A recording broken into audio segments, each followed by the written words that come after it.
Баршаңызға қайырлы күн достар. Бүгін сіздермен өте дәмді болып шығатын және пеште пісірілетін қатпарлы нанның рецептімен бөлісемін.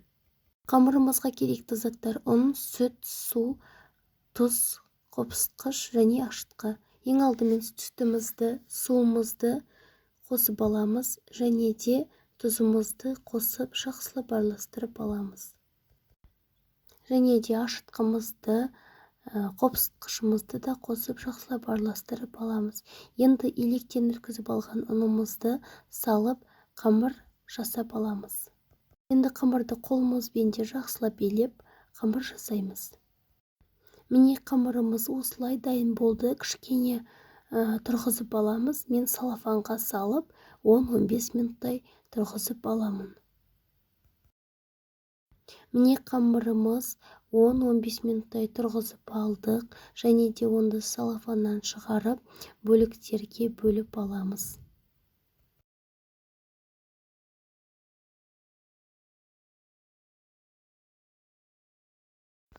Міне қамырымды 7 бөліктерге бөліп алдым. Енді оны дөңгелекше етіп жасап аламыз. Міне осылай дөңгелекше етіп аламыз. Жасап алған дөңгелекшелерімізді салафанға салып тұрғызып аламыз.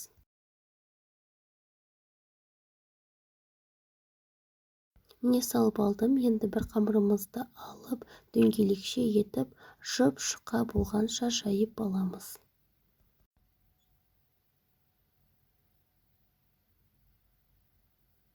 Міне жұқа етіп жайып алдым. Осылай жұп-жұқа болуы керек. Міне 7 бөлшекке бөлінген қамырларымыздың бәрін осылай етіп жұқа етіп жайып аламыз. Мен қамырдың ортасына жағуға сары майды ерітіп алдым.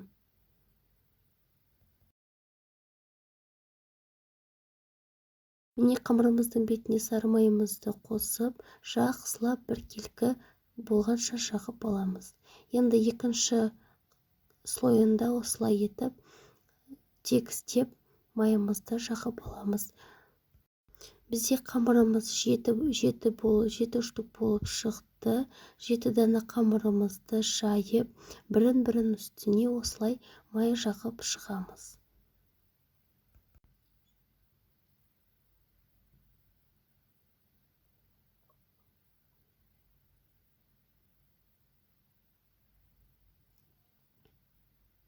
Міне осылай жайып шықтым. Енді дөңгелекше етіп қамырымызды орап аламыз.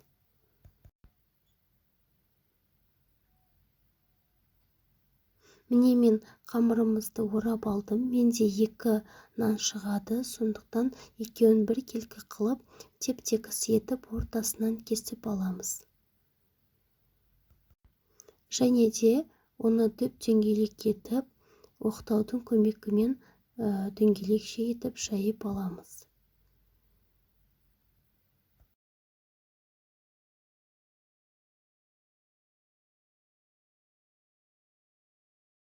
Міне қамырымыз осылай болуы керек. Және де пергамент қағазымызға қойып, қамырымыздың үстіне жұмыртқамызды жағып аламыз. Және де қызып тұрған пешімізге 20-25 градусқа қойып аламыз. Міне қатпарлы нанымыз дайын болды. Өте қатырлақ әрі өте дәмді болып шықты. Сіздер де жасап көрсеңіздер болады. Және де видеоны соңына дейін қарасаңыздар, лайк басып комментарий жазуды ұмытпаңыздар. Сіздермен болған Жансұлу.